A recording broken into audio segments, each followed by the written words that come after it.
This episode of From Angel to Exit is brought to you by the CEO's Right Hand. The CEO's Right Hand provides customized outsourced finance, accounting, and human resource services tailored to small and medium-sized businesses. Their services include fractional CFO, HR support, capital raising, and financial infrastructure development. They emphasize personalized engagements and expert support to drive growth and operational efficiencies. If you want to find out more, visit theceosrighthand.co. Are you serious about planning a successful business exit? From Angel to Exit is your go-to resource. Subscribe to our newsletter at eckfeldt.com/podcast for even more valuable insights. And to get personalized guidance, take our free exit readiness assessment. It's just 24 questions, and it will give you a clear picture of your exit readiness. Find the assessment at eckfeldt.com/exit. Submit your results, and we'll schedule a free follow-up call to discuss your specific situation and the best way to maximize your valuation and ensure a successful transaction. Now, back to the episode. Welcome, everyone. This is From Angel to Exit. I'm Bruce Eckfeldt. I'm your host. Our guest today is Pete Martin. Pete's had several different exits. We're going to talk to him a little bit about his story, what he's learned, what he's doing today. I always love having conversations with folks that have had multiple exits and just kind of learn what they've learned and how they've applied it going forward. There's always learnings. I always find that there's something new each time. So excited for the conversation. Pete, welcome to the program. Hey, Bruce. I'm glad to be on the program, and I'd love to share all the mistakes that I made for your listeners. So, well, I appreciate that, because I think that's one of the things that people that haven't been through this process, right, they just don't know. Like, until you've gone through it at least once, sometimes multiple times, there are things that you just reflect on and go back and be like, I just wish I would have known. So I'm excited to get into those. Before we get into the exit stuff, I'd love to just get a little background, like, personally, professionally, how did you get into business? What's the backstory? Like, sort of lead us up to your first company. Yeah, absolutely. So, fortunately or unfortunately, I'm kind of genetically denoted an entrepreneur. So my grandfather was, my dad was, my brother was, a lot of my family have been entrepreneurs. And so I don't think I really had a choice. So when I was 18 years old, I spent one semester in college, and I did very well in high school. I'm a reasonably smart guy, and I got an F and a D and something else in college because I realized I guess you're not supposed to party when you go to school. And so I recognized that I really was not mature enough to do that. So I ended up starting a car leasing company. Now, this is back before I was a franchisee for a company that would basically sign fleet deals with all the automotive companies, and then JP Morgan Chase was underwriting the leases, and so I'd go out and sell to small business owners these leases. And so leasing, obviously, is very common now, but at the time, This is 1981, people had no idea what this was. And so, I would talk to these business owners, and they'd say, all right, let me get this right. So I pay you every month, but I don't get to keep the car. Like, why would I do that, right?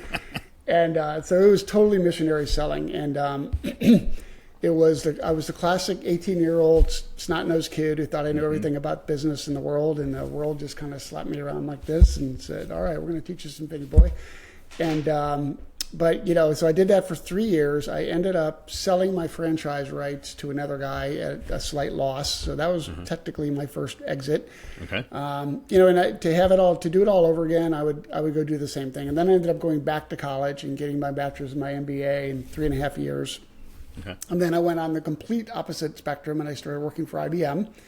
And I worked for IBM for 8 years, almost 8 years, selling a bunch of different positions. But the end of it was selling really big outsourcing deals. So I'm proud to say that I've sold more than $1 billion worth of software and services in my business career. Pretty cool.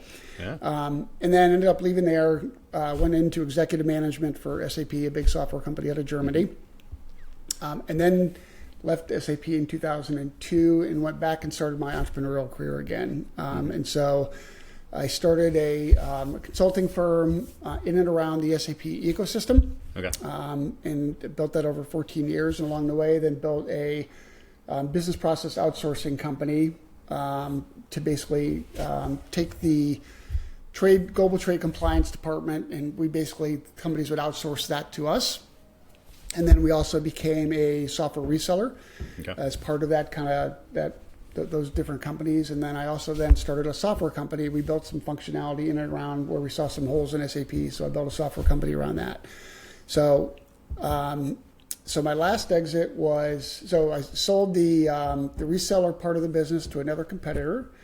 So there was a point in time where I was kind of done with the SAP ecosystem. I'd been doing ERP for 22 years, whatever, and it didn't thrill me anymore. I wasn't waking up every morning and going, yeah, let's go do this, right? Can't wait to get to work. So I kind of knew. And so I sold the business process outsourcing part to my business partner, and we did I guess a little bit of a friends and family deal, but it was a very formal exit and had an advisor and all that kind of stuff. And then sold the reseller piece of it to a competitor, and then I ended up selling the consulting piece of it, which was the largest entity, to KPMG for 12 times EBITDA and no earnout. And so we'll talk a little bit about that, because that's where I took all of the things that I screwed up the first 3 times, and I got it right. Finally got it right in a big way. I'm doing it right this time. Yeah, I'm curious, kind of going back to kind of the beginning in terms of your upbringing. Do you feel like having these kind of role models in your family, in your life around entrepreneurship, was that pressure? Was that opportunity? Like, how do you think they influenced you in terms of seeing entrepreneurship or kind of defining you as an entrepreneur, or setting your ambitions around being an entrepreneur? Yeah, it's a good question. It obviously heavily influenced me. I saw that my dad had done this and had supported the family. And what's interesting from an exit perspective is this was a huge learning, watching both my dad and my brother go through this particular experience. And so my dad, supported the family. He was a head of sales for a hand tool company, and he had created this tooling for this company that basically became their runaway hit. And he went to the owner and said, "Hey, how about a little bit for George?" And they're like, "Sorry, man, like, you're an employee, right?" And so he's like, "I have this other idea. I'm not going to give this idea to this guy." So he left, and I was very young at the time, and I can kind of remember some struggles. We didn't have the same kind of clothes. We didn't go out to eat, all this kind of stuff. So I felt it a little bit, but as a kid, like, you don't know what's going on, you don't care. And so then ended up patenting that, and that literally supported the family. But towards the tail end of the business, when his health started to fail, he very much was the business. So we're going to get into this, and this was a huge learning for my last exit. And over, I don't know, I guess he had the business for about 30 years, and his identity was wrapped up in the business, right? He was the business. He was the head of sales. He had gone through a situation where his controller had embezzled $650,000 from him over a period of 7 years. So that kind of knocked him sideways a little bit. And then it was a bunch of different things that kind of knocked him sideways. And then when his health started failing, the business clearly started failing. And I ended up selling. So I became kind of his sell-side advisor, if you will, and I ended up selling the business and the assets for essentially about $100,000 of what he'd built over 30 years, right? Yeah. And told myself at that point, I'm like, I'll never let that happen to me, right? So that was many, many years ago. And my brother also was an entrepreneur. He also was the business. Sadly, he's only 2 years older than me. He just passed away about a year and a half ago. Oh, I'm sorry. Yeah. Thank you. And died in his sleep. He didn't have any disease, no real issues that anybody really knew of. And he would design very, very highly engineered products for the federal government, of stuff that I guess I'm supposed not to talk about. But we could say it, but then we'd have to kill everyone. Yeah, exactly, right. And he, to the point where he was so worried about security that he had encrypted his laptop with all the designs and everything on it. He only had like 3 or 4 employees. One of them was his son. Yeah. And he never wrote down the decryption key. Yeah. So when he passed away, they had nothing. The business literally ceased to exist at that point. So again, it was another one of these, as we, talk to other founders and CEOs and entrepreneurs about their businesses, it's just simple stuff like this, like write down the decryption key and give it to somebody that you trust, right? Or stick it in a vault or whatever. Yes, a security box somewhere. Right, just really simple stuff. And so anyway, so all of these experiences, to your question, absolutely shaped my entrepreneurial experiences. It's tough, right? It's tough to grow a company, to start and grow a company, and all the pressures of raising a family and mortgages and payroll and all that kind of stuff. And I've got 3 grown daughters, and they're like, no way, like we'll never do what you did. Just oh, interesting. Too much pressure, stress, right? And I think one of them might, because you guys get the good times too, right? The exits are great, and all that kind of stuff. So yeah.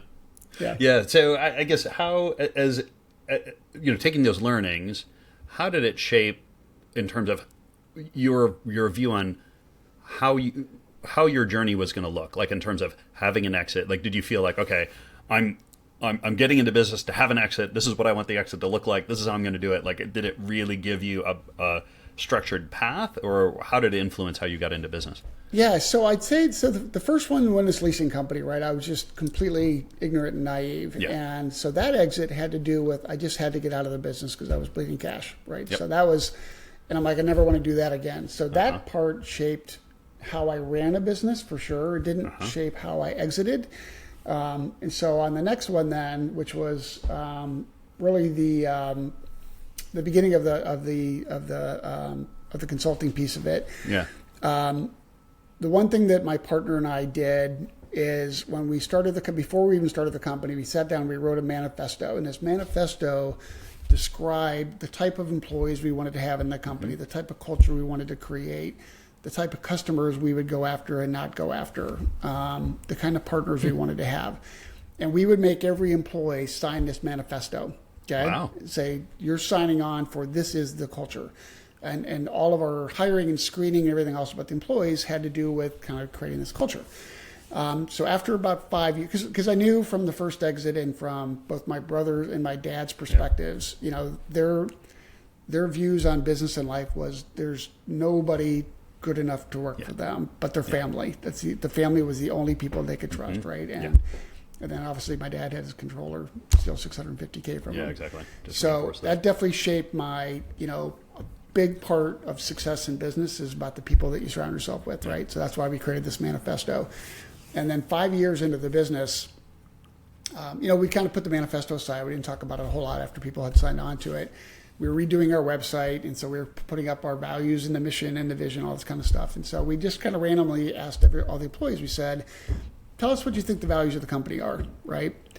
And it matched the manifesto exactly. Like that truly was that was my proudest moment, even more so than the exit, that we said we wanted to create this culture, and we indeed, in fact, created this kind of culture. Yeah. And did things like, I was telling the story last week about, we had a really, really large company come to us and say, we want to give you this contract. You guys have these skills nobody else seems to have. We want to give you this contract that would have been about $15 million a year. And I won't mention the company, but they didn't treat people right.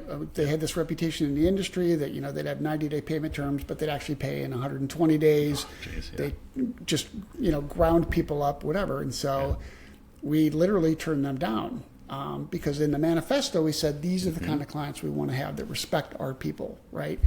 And, I tell founders and CEOs that, people watch that stuff. They watch the decisions you make as an owner, as a CEO, right? Absolutely. And they thought we were crazy. Like, you just turned down $15 million contract. Like, this would add 80 people to the company. And we're like, we know these guys. They treat people like crap, right? Or whatever. And they're like, wow. And we kind of hit this next trajectory of growth because they're like, wow, these guys are serious about walking the walk and talking the talk, right? Yeah.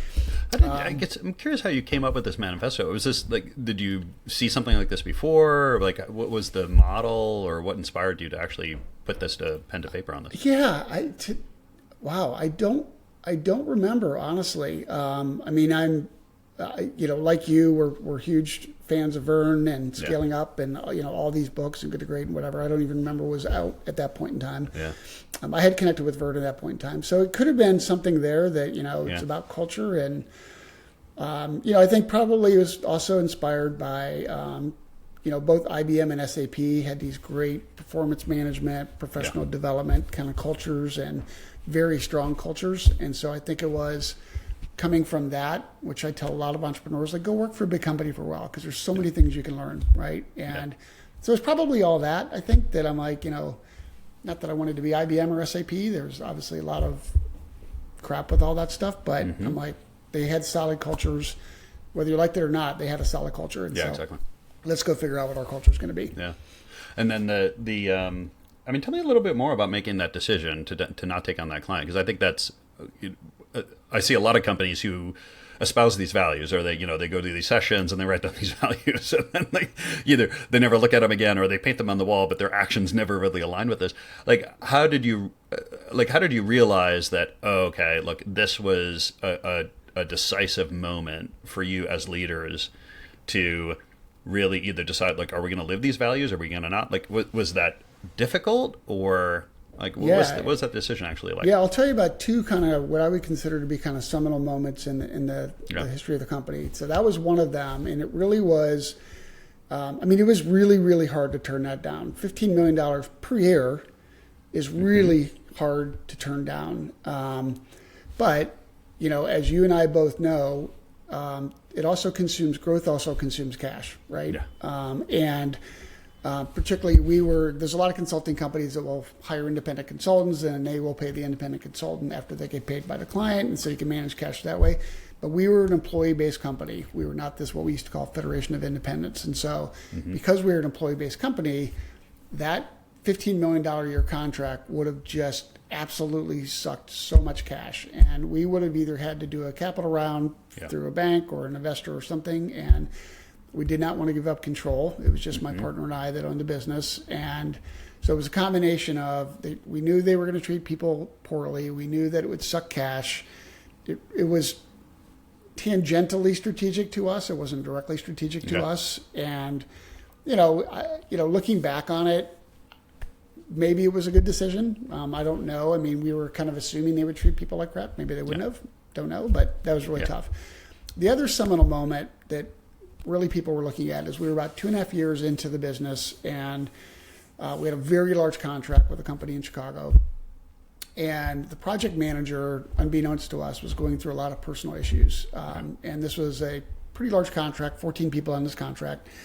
And unbeknownst to us, because we weren't checking in, frankly, was not showing up to meetings, was not showing up on the account at all. She'd fly to Chicago and she'd disappear for a week because she was going through some medical issues and personal issues, whatever. Yeah. So about a month goes by, and I get this. It was kind of our Black Friday, not in a good way, our Red Friday, from the CIO, who just said, "Hey, do you know what's going on with this person?" And I'm like, "No." And they're like, "She says she's on site. She's not. We can't find her. We try to call her. The team doesn't know where she's at.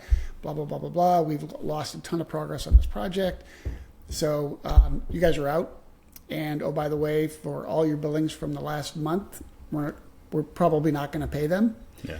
And, and this is a $1.5 million, $2 million hit to us. I think it's probably a little bit too much, but it's a huge hit, right? Yeah. And so I basically hung up the phone and I said, "I'll get back to you," right? I called up my partner.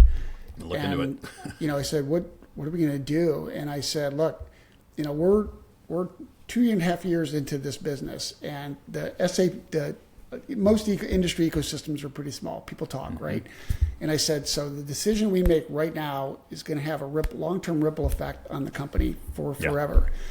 And so what we ended up deciding to do, and we had every legal right to go collect those dollars, right?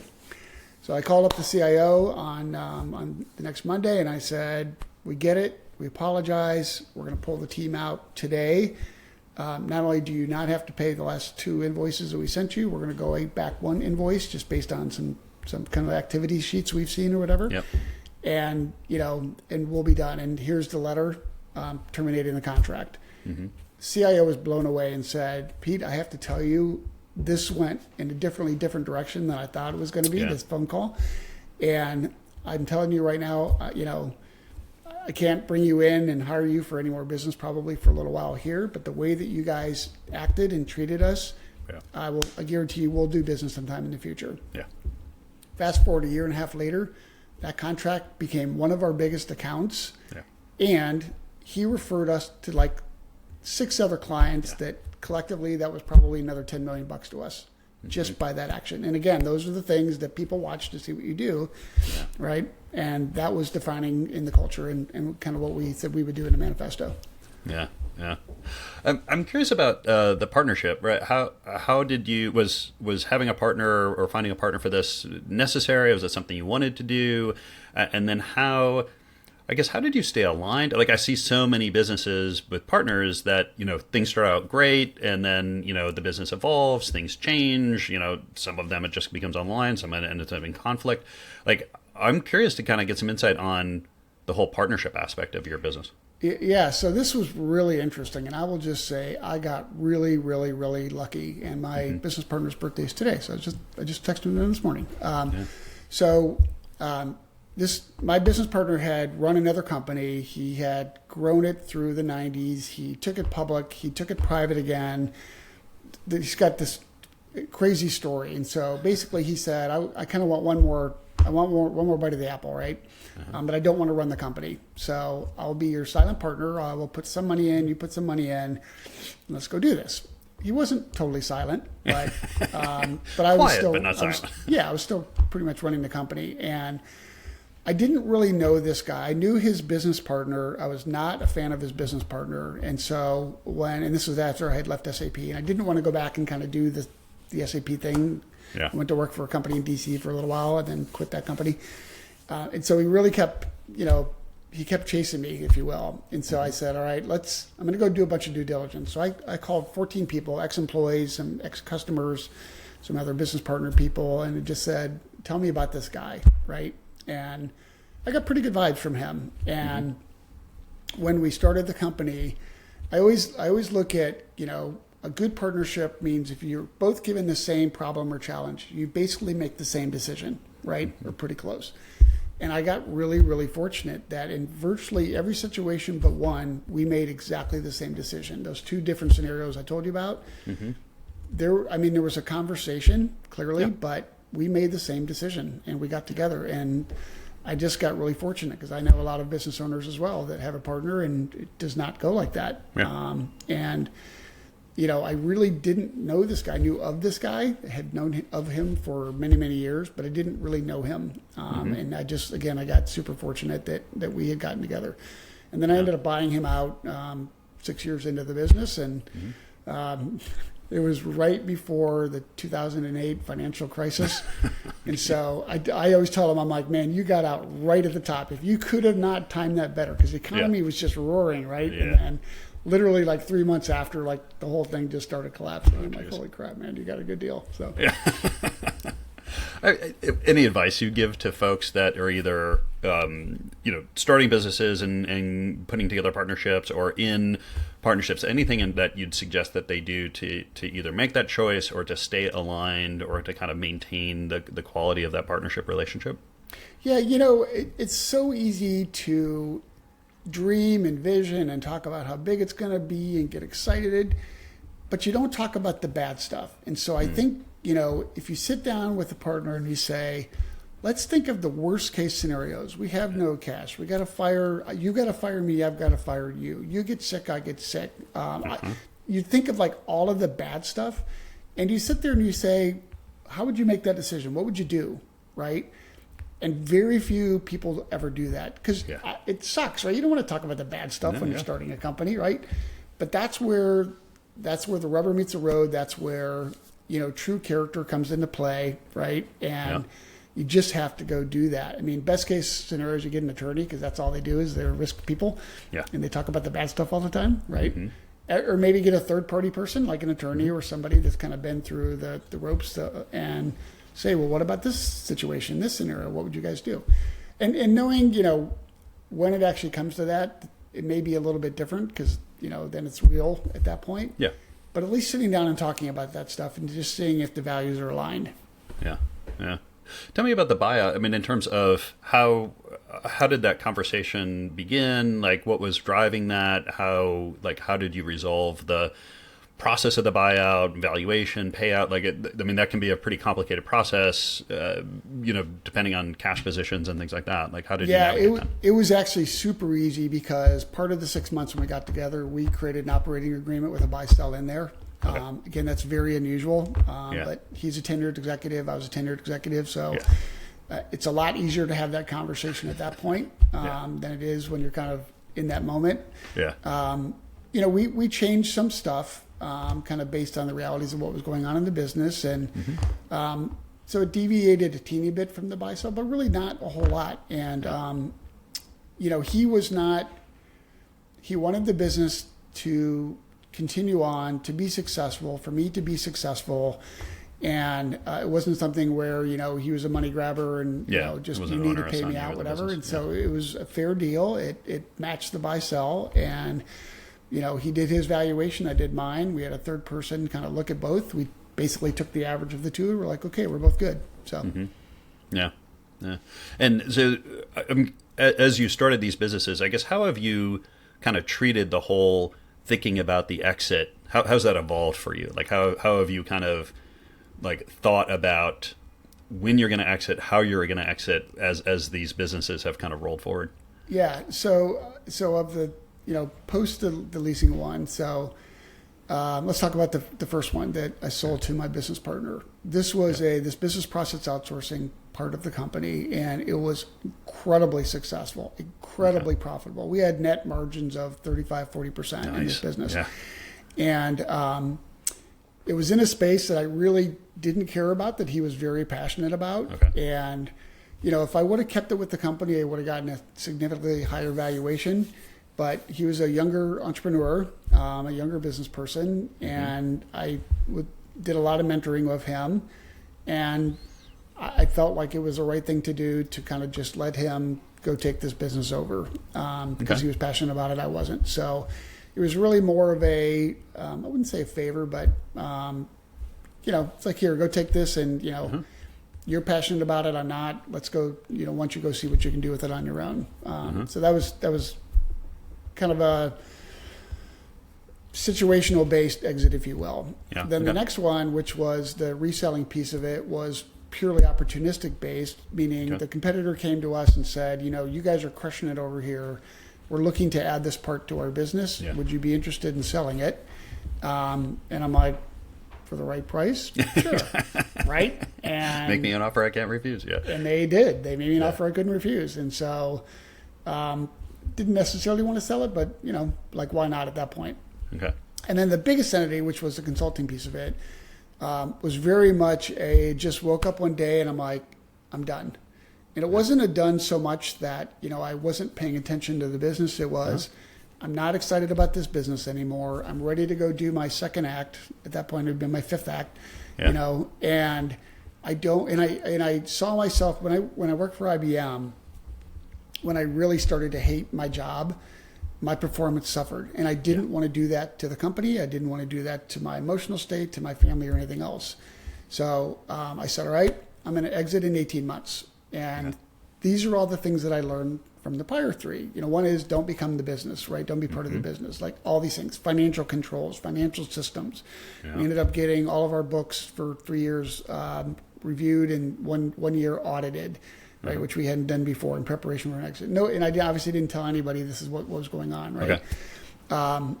I was way more involved in sales than I should have been. And I knew that whoever I sold to, I did not want earnouts.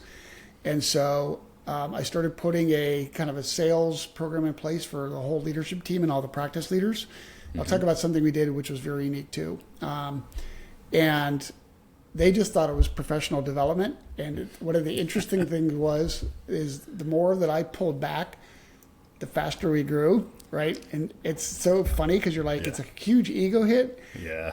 But on the other hand, when you know you're going to exit, it's like, oh my God, why didn't I do this 5 years ago, right? It's like, good luck. Yeah, I mean, a lot of these are just good business practices. Exactly, right? But, I love sales. I love being in front of customers. And so I would just put myself there and they're like, all right, go Pete, go, And so then the business, started to literally grow faster. And when and so at the same time, so I ended up selling to KPMG. We started crafting partnerships with KPMG, IBM, EY, and a couple of the big guys. And I knew that if we had a partnership, my chances of selling to them went up significantly because they'd already know us, right? Yeah.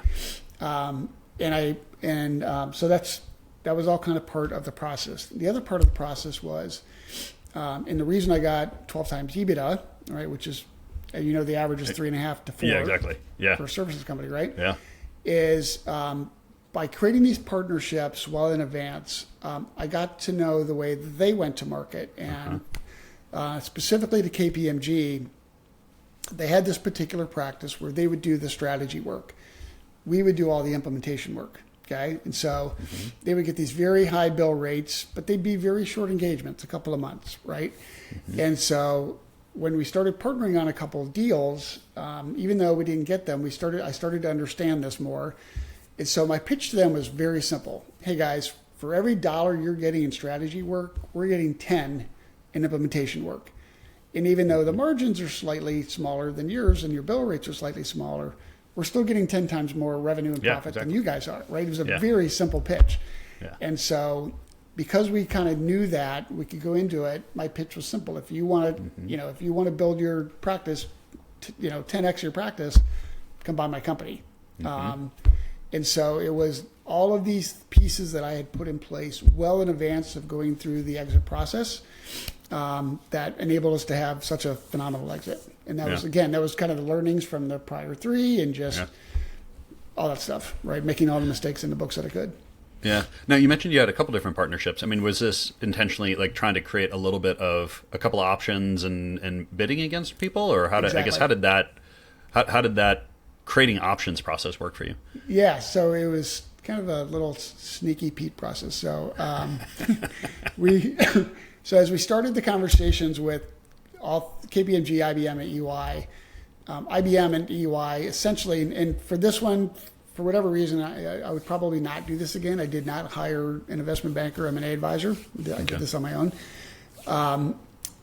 Very early in, for a bunch of reasons, strategic reasons mostly, IBM and EY bowed out. So we kept the conversations going with KPMG, and I would do these sneaky things like I would send a note to the guy who was sponsoring this with the wrong name. Yeah. Right? On purpose to think that this is still a really competitive from a different company. Yeah, exactly. Like, right? Sorry about that. And so like when we closed the deal, he's like, where did the other guys come in? I'm like, you're going to kill me, but they were out like a year ago, man. So he's like, are you freaking kidding me? I'm like, I'm like, do you feel like you got a fair deal? And he's like, yeah, exactly. Right. And that's all that mattered. And so there's, a bunch of stuff like that. The other interesting thing was, think about going through due diligence with the fourth largest auditing firm in the world, right? And what I'm really proud of is their audit team came back and basically said, like, this is one of the squeakiest clean companies.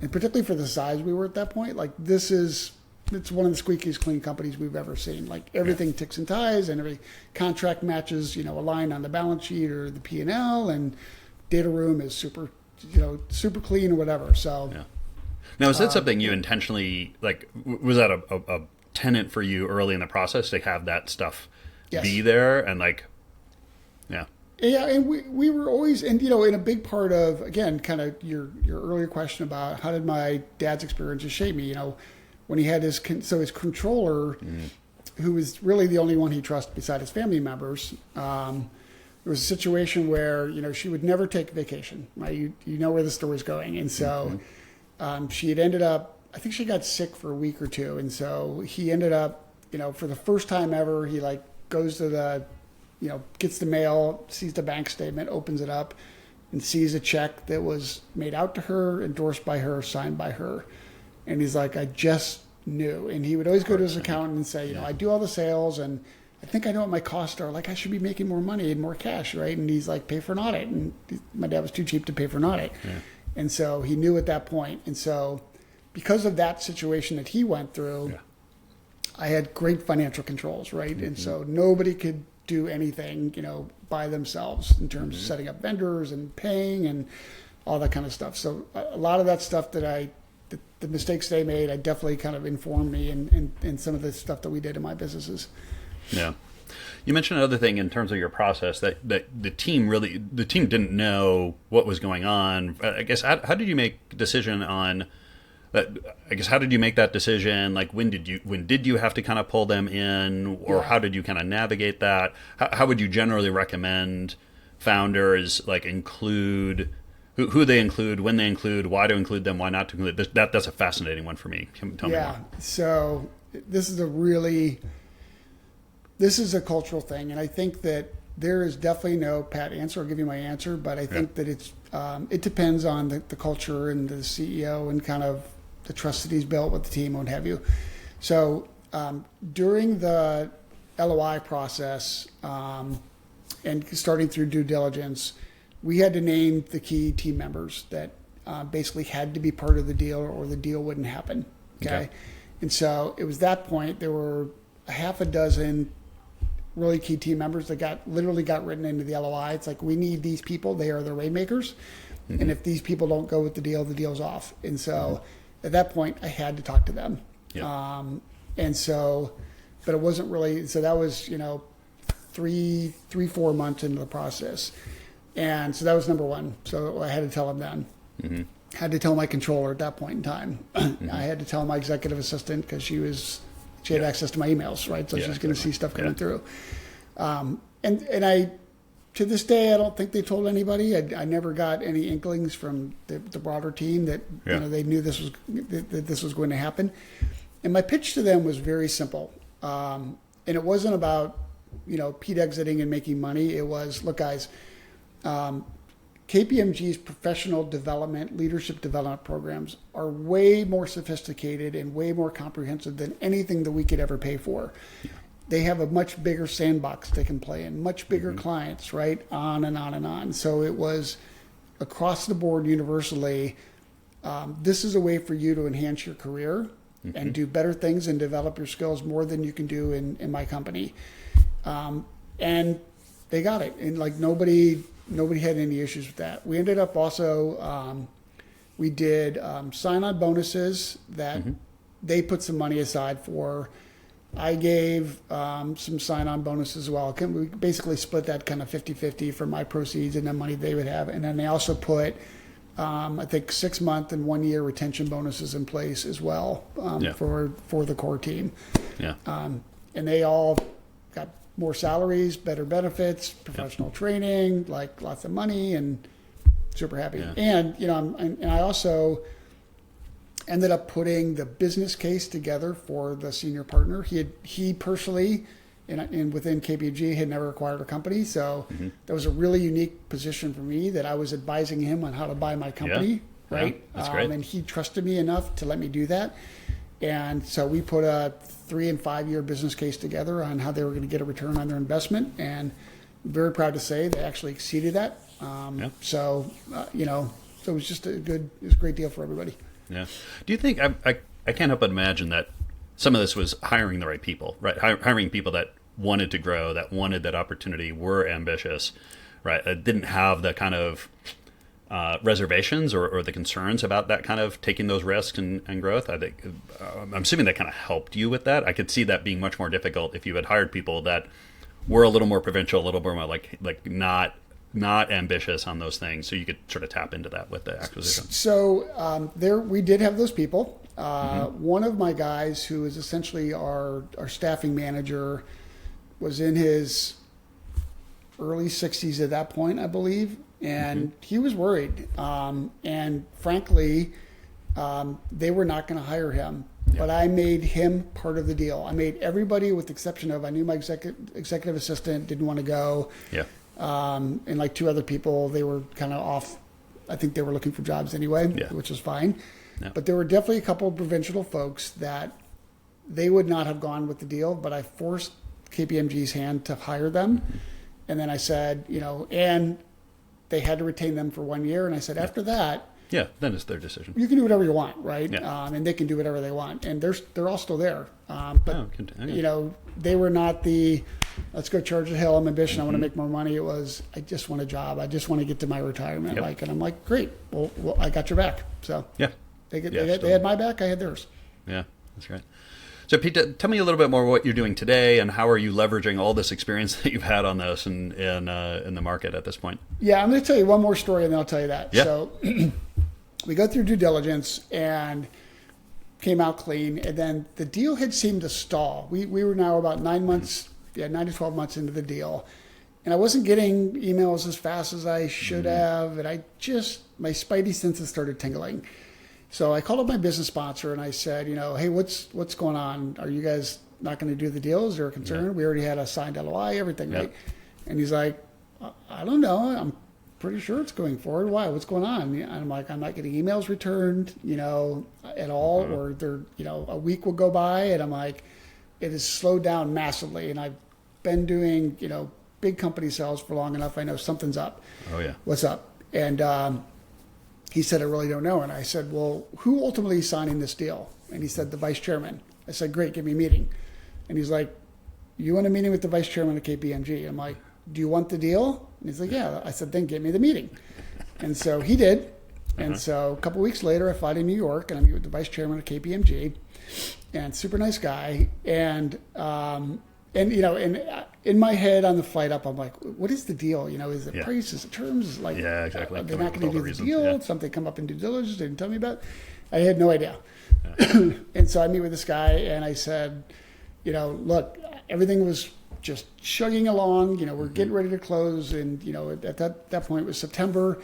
And what's up? And he's like, look, he said, Pete, we acquire a lot of companies every single year. He said, we've never acquired a company where the CEO and the founder did not go with the deal. And forget earnouts, but you're like day one, you're not in a KPMG employee. And I'm like, I got it. Here we go. And I said, all right, here's the deal. I said, look, you are buying, our client contracts, the team that's doing the delivery, the sales guys, all this kind of stuff. And I said, and the rainmakers. And I said, let me tell you, I said, if you look at our book of business over the last 18 months, I can tell you who the clients are in terms of the companies. I can't tell you one single individual. I can see on the signature line. So I have no idea who these people are. So I will add no value to the deal, number one. Number two, I will be a really shitty employee. I'm an entrepreneur. I'm going to make your life miserable. I will make your life miserable. I will be miserable. You'll be miserable. And oh, by the way, if you make me an employee, I'm going to ask for such a high salary that it's actually going to hurt the ROI on the deal anyway. Yeah. So you don't need me. And I said, if you don't believe that, you've done due diligence, talk to the clients, talk to the team. These people don't even know who I am, right? They're running the business. Yeah. And he's like, good. Close the deal 3 weeks later. And so it's I tell that story to reinforce the point that, so many CEOs and founders that you and I know, like they are the business and they want to be at the center of the business. And if you want to exit, that is going to be a big deal because you're either going to sign up for a bunch of many years of earnouts, right? Yeah. Maybe performance-based, maybe not. But you're going to go be part of a business. And most of us that are entrepreneurs are not good employees. Oh, yeah. No, right? I like to say you're unemployable. Right, exactly. Yeah. So after that exit, it was obviously a very good exit. A lot of people reached out and said, how'd you do that, dude? 12 times EBITDA? That's pretty phenomenal. Will you help me? So we do two things now. So we do sell-side advisory for B2B services in tech companies. That's it. And this is, I spent 30 years of my professional career in that space. I know it really, really, really well. And then I have a growth coaching and consulting business. So I wrote a book called Scale Up Faster that Vern Harnish had written the forward for. So I studied the top 1% of the Inc. 5000, found out how they were able to bootstrap that growth, and wrote a book. And we built a whole program called Boot Scaling, kind of around the lessons from the book, that we work with business owners that want to grow faster and not have to raise growth capital or bank loans or whatever to go scale. So that's the second part of the business. That's great. That's what I do now. Perfect. And if people want to find out more about you, more about that business, what's the best way to get that information? Probably send me an email at pmartin@askmyboard.com or scaleupfaster.com, or they can find me on LinkedIn at, I think it's Pete G. Martin on LinkedIn, because there's a lot of Pete Martins. So. Yeah, I'll make sure the links are in the show notes here so people can get that. Pete, thank you so much for taking the time today. It's been a pleasure. Awesome. Thanks, Bruce. It was a lot of fun. Appreciate it.